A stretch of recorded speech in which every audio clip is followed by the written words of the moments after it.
The few seconds that changed battles. Across the battlefields of World War II, historians noticed a strange, repeated pattern. Something that separated American troops from many of their Allied brothers in arms. When enemy fire erupted suddenly, British, Canadian, Polish, and French troops often hit the ground first for survival.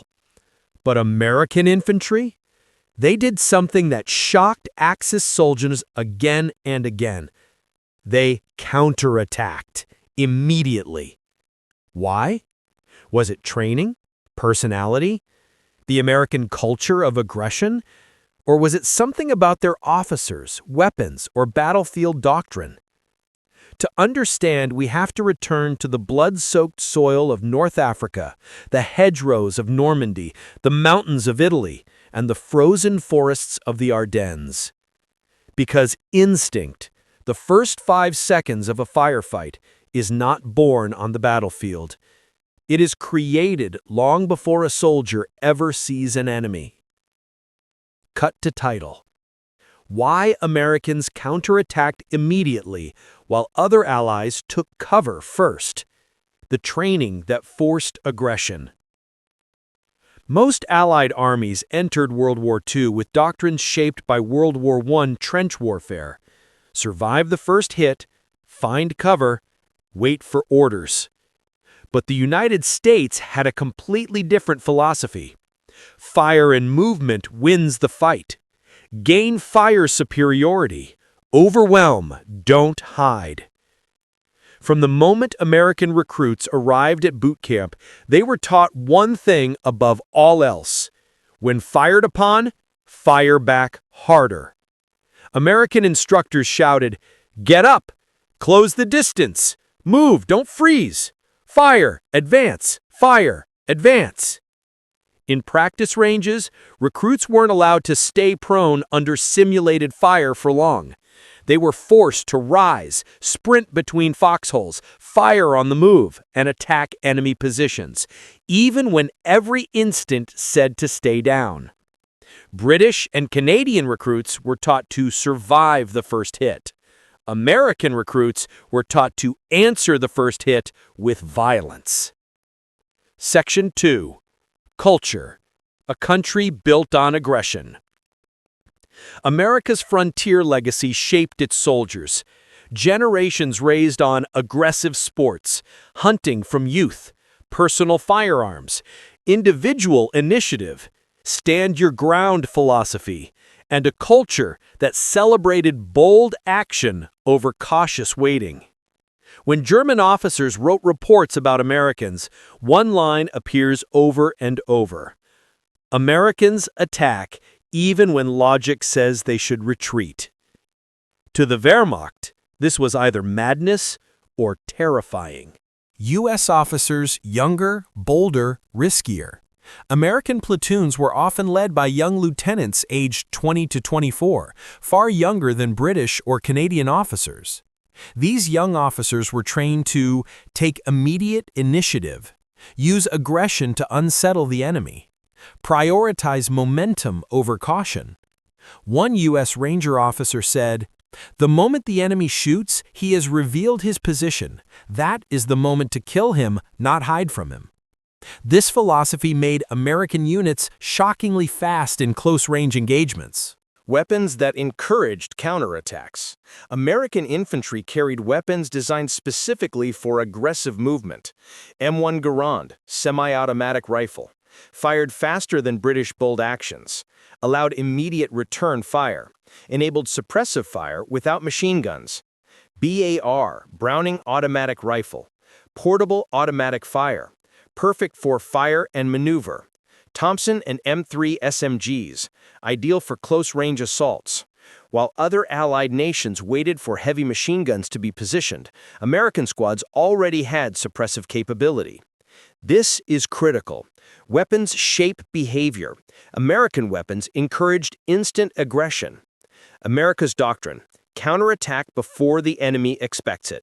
The U.S. Army had a core battlefield rule: do not let the enemy dictate the tempo. If a German squad opened fire, British troops often hit the ground, Canadian troops regrouped. French troops sought cover.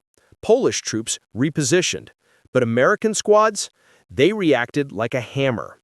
Where is he? Suppress him. Flank him. Move now. German diaries repeatedly say the same thing. Americans counterattack immediately. They do not wait. They do not hesitate. To German troops trained in rigid doctrine, this was unpredictable and deadly. American soldiers were not fearless. They were not superhuman. They were not immune to bullets. But their training, their weapons, their culture, and their leadership combined into a battlefield instinct that said, attack, do not hide, do not wait. This instinct would shape battles from Normandy to the Ardennes, and would lead to some of the fiercest, fastest counterattacks of the entire war. The Wehrmacht entered World War II believing it understood its enemies. It had studied the French. It analyzed the British. It underestimated the Russians, and it barely considered the Americans. The belief spread across German divisions was simple. Americans are inexperienced, soft, and slow. But when the U.S. Army stepped onto the battlefield, that myth crumbled immediately. Because the Germans expected Allied troops to hide under fire. Instead, they witnessed something entirely different. Americans charging forward the moment the shooting started. North Africa, the first surprise. In 1943, during the battles of Tunisia, German units first encountered mass American infantry assaults. A German sergeant wrote in his diary, "They attack immediately when fired upon. It is reckless, it is effective." The Americans were unpolished, chaotic, and uncoordinated, but they were also aggressive, something the Germans had not expected from a newly formed army. German defenders discovered if an American patrol was ambushed, the U.S. reaction was not retreat. It was a sudden, violent burst of rifle fire, followed by a rapid flank, followed by grenades, followed by a countercharge. German commanders studied this for weeks. They couldn't understand it. The British took cover first. The Canadians reorganized. The Free French moved cautiously. But Americans? They attacked the ambush. Normandy. They are fearless in the hedgerows. Normandy was a maze of green walls, hedgerows thick enough to swallow bullets. Every corner meant a possible ambush. The 2nd SS Panzer Division wrote a report describing U.S. troops. "When we shoot at them, they do not hide. They charge us head-on." This was not bravery alone. It was doctrine. American infantry teams practiced fire and rush endlessly. One element provides overwhelming suppressive fire. The other element rushes the enemy's flank. They alternate, moving in a deadly rhythm. German commanders found themselves outpaced in close combat by squads that moved like hammers, not shields. A captured German officer told interrogators, "Your men are not cautious like the English. They fight like they are insulted by our fire." The firepower shock. German tactics relied on this formula. Pin the enemy with machine gun fire. Force him into cover. Finish him with maneuver. But against Americans, the formula broke. Because the moment German MG-42s opened up, U.S. squads immediately established one, rifle fire superiority. The semi-automatic M1 Garand rained bullets faster than German soldiers expected. 2. Bar suppression. The Browning automatic rifle poured heavy fire on the German position. 3. Grenade rush. Americans closed the distance with grenades and bayonet charges before Germans could regroup. A Wehrmacht corporal wrote, "Their rifles are like light machine guns. It is impossible to suppress them." The U.S. did not react to aggression. They overwhelmed it. Command flexibility versus German rigidity. German squads awaited orders from above. U.S. squads were encouraged to act instantly. A German report described U.S. platoon leaders. Their junior officers make decisions too quickly. This is dangerous for us. American platoon leaders could redirect squads, order flanking attacks, shift fire lanes, call artillery, charge without waiting for permission. German lieutenants could not. This created one of the most interesting contrasts of WWII. German discipline versus American initiative. The moment the first shot was fired, U.S. squads often made decisions before German officers did. That time difference, sometimes just 5 to 10 seconds, decided battles. The German word for Americans is Stürmer, the rushers. Because when Americans were ambushed, they did something that stunned German veterans of France, Russia, and Poland. They charged. Always charged, without hesitation. To German troops trained in structured reactions, this behavior felt insane. A German machine gunner said, "The Americans fight as if they are insulted by bullets." Another wrote, "Against British or Canadians, suppressive fire works. Against Americans, suppressive fire fails." The effect: Americans forced Germans to fight defensively. German squads accustomed to dominating firefights were suddenly pressed into defense. Why? Because American counterattacks broke MG nests, overran sniper hides, forced defensive withdrawals, made ambush sites unsafe, crushed flanking maneuvers, disrupted German coordination. The Americans created chaos, and that chaos shattered the German tactical rhythm. One general of the Wehrmacht wrote, "The Americans handled tactical surprise differently. They reply to shock with greater shock." Closing. The effect: Americans forced Germans to fight defensively. German squads accustomed to dominating firefights were suddenly pressed into defense. Why? Because American counterattacks broke MG nests, overran sniper hides, forced defensive withdrawals, made ambush sites unsafe, crushed flanking maneuvers, disrupted German coordination. The Americans created chaos, and that chaos shattered the German tactical rhythm. One general of the Wehrmacht wrote, "The Americans handle tactical surprise differently. They reply to shock with greater shock." Closing. American soldiers weren't fearless. They weren't reckless. They weren't stronger or tougher than other allies. But they were trained to counterattack, armed to counterattack, empowered to counterattack, and culturally wired to counterattack. To German veterans, they seemed unpredictable and aggressive. To historians, they were simply acting the way the U.S. Army had prepared them to. Take the fight to the enemy, immediately.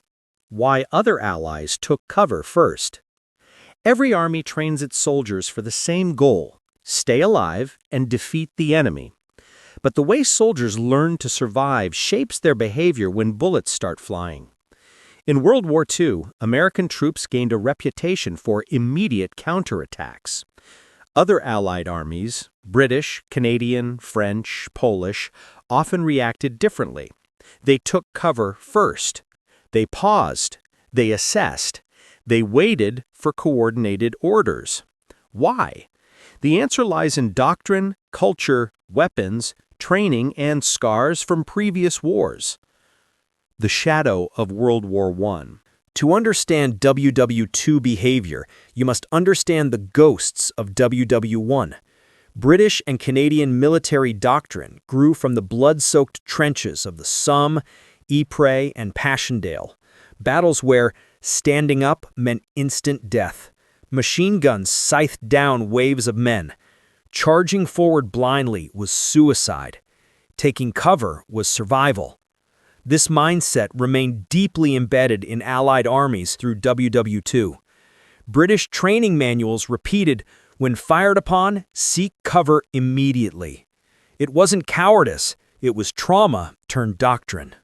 British doctrine, firepower first, movement second. British infantry tactics were built around deliberate, controlled responses. Step 1, take cover. Avoid unnecessary casualties. Step 2, identify the enemy. Do not move blindly. Step 3, return steady, accurate fire, using the Bren gun to suppress.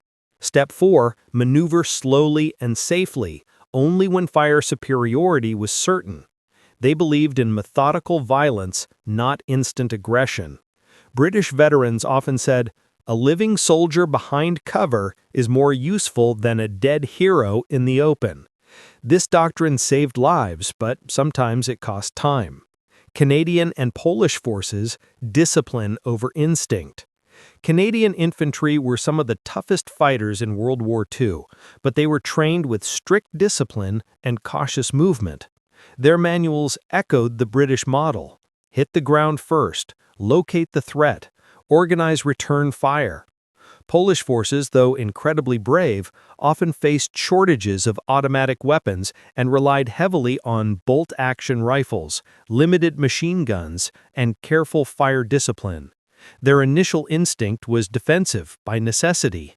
A Polish officer wrote, "Firepower is limited, cover is life." French forces, response shaped by 1940 disaster. The collapse of France in 1940 scarred French tactics for the entire war. For the Free French who continued fighting, the memory was raw. German blitzkrieg, sudden ambushes, airstrikes, tanks overwhelming positions.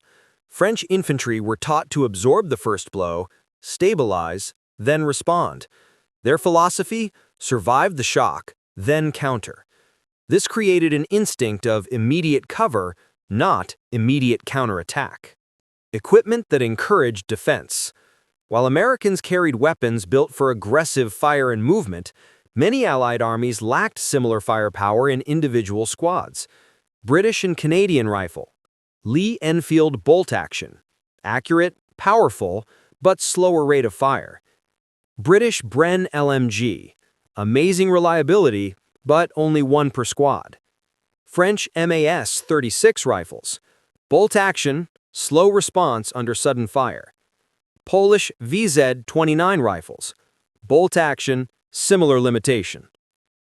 Bolt action rifles rewarded calm cover, not immediate aggression.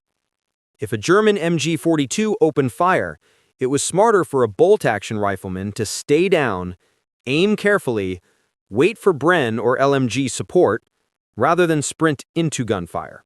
Officers, wait for orders versus act now. Allied officers outside the U.S. Army were trained in a more rigid hierarchy.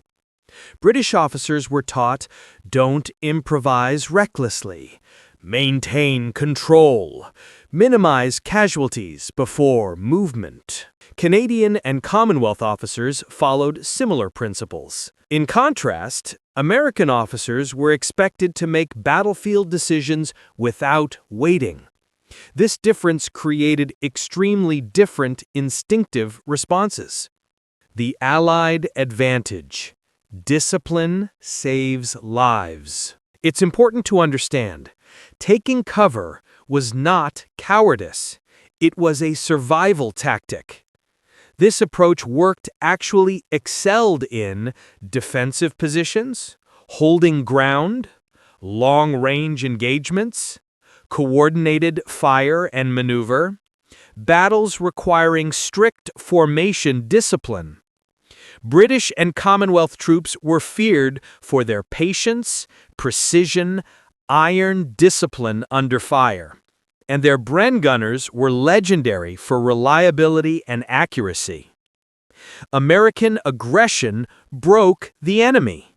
British discipline endured the enemy. Both approaches worked, but only together did they break the German war machine. Closing. Different armies fight differently because they are built differently. Training creates instinct. Weapons shape decisions. History shapes doctrine, and doctrine shapes survival. Americans counterattacked instinctively. Other allies survived instinctively. Both approaches worked, but only together did they break the German war machine. The most important moment in war. On every battlefield, there is a small window, a narrow slice of time when fate balances on a knife's edge. 5 seconds. 5 seconds to live or die, 5 seconds to freeze or fight, 5 seconds to take cover or counterattack. Military psychologists call it the reflex zone, the moment when instinct overrides thought. In World War II, this reflex shaped entire battles, and no two armies reacted the same. Why? The answer lies in training, biology, weapon readiness, and battlefield psychology. The startle response. When bullets crack overhead, the human body reacts instantly. Muscles tighten, heart rate spikes, ears ring, vision narrows, adrenaline floods the blood. This reflex forces most people to do the same thing: drop to the ground. It is the natural biological survival response shared across nations and armies. But American troops, more than any other Allied soldiers, were trained to override that reflex. The U.S. Army drilled this into recruits. Do not stay down. Identify, return fire, move. British soldiers, by doctrine, reinforced the natural instinct. Get down, stay alive, stabilize the situation. Different instincts equal different reflexes.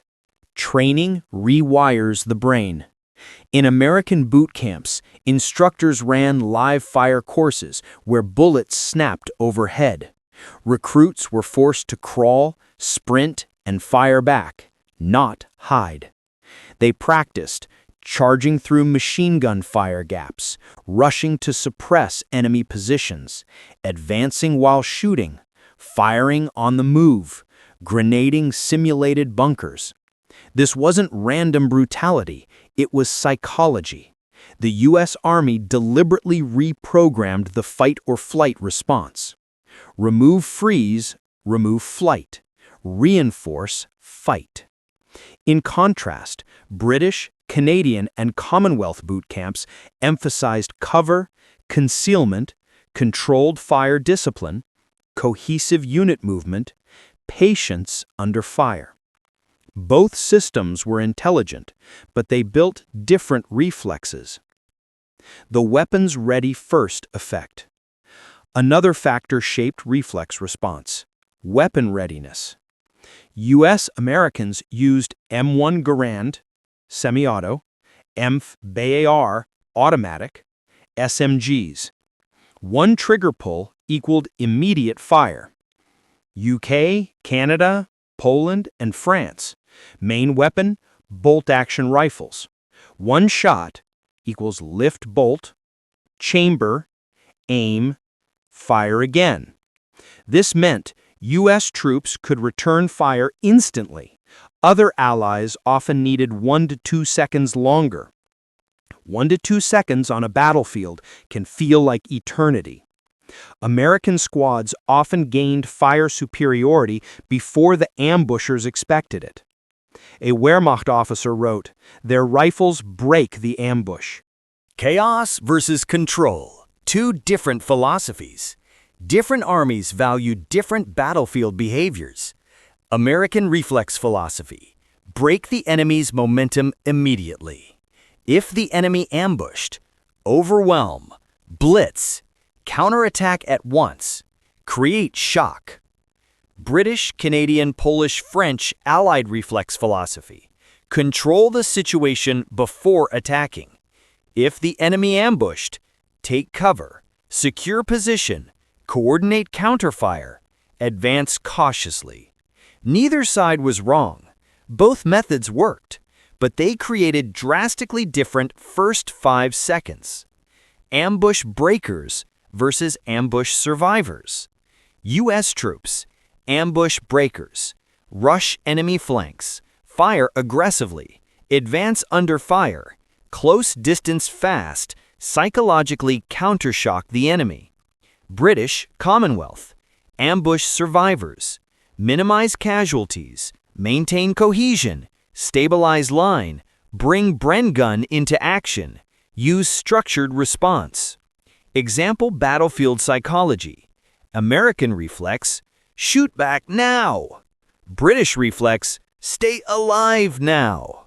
Both instincts were natural outcomes of doctrine and training. The 5-second timeline. Let's break down a typical ambush response. Seconds 0 to 1. Gunfire erupts. Everyone hits the ground. Shock. Seconds 1 to 2. U.S. troops start identifying muzzle flashes. British and Commonwealth stabilize positions. Seconds 2 to 3. Americans begin firing back. Bren teams prepare return fire. Seconds 3 to 4. American flanking elements move. Commonwealth troops call orders. Seconds 4 to 5. U.S. counterattack begins. Other Allied forces initiate disciplined fire response. Those seconds created the reputation. Americans react instantly. How the reflex changed battles. German forces quickly learned the danger of those first seconds. Reports repeatedly say, Americans neutralize ambushes too fast. Flanking comes sooner than expected. They ignore suppressive fire. Immediate grenade assaults break MG nests. The American reflex to countershock overwhelmed Wehrmacht ambush doctrine. Meanwhile, British Commonwealth reflexes made them unbeatable in defensive fights, where their precision and discipline allowed them to hold ground under massive pressure. Different reflexes, different advantages. Closing. Every army bleeds. Every army fears. Every army trains to survive. But the first few seconds of combat reveal not just skill, but identity. Americans fought like sprinters exploding off the starting line. British and Commonwealth troops fought like walls absorbing the blow before pushing back. 5 seconds determined life or death, and those reflexes shaped the outcome of entire battles across Europe and the Pacific. In the end, no army was braver than another. No soldier loved danger more, and no nation held a monopoly on courage. What truly separated them was instinct. Shaped by training, forged by culture, refined by doctrine, and tested in fire. The Americans counterattacked because it was how they learned to survive. The British, Canadians, French, and Polish took cover because it was how they learned to stay alive. Different reactions, same courage.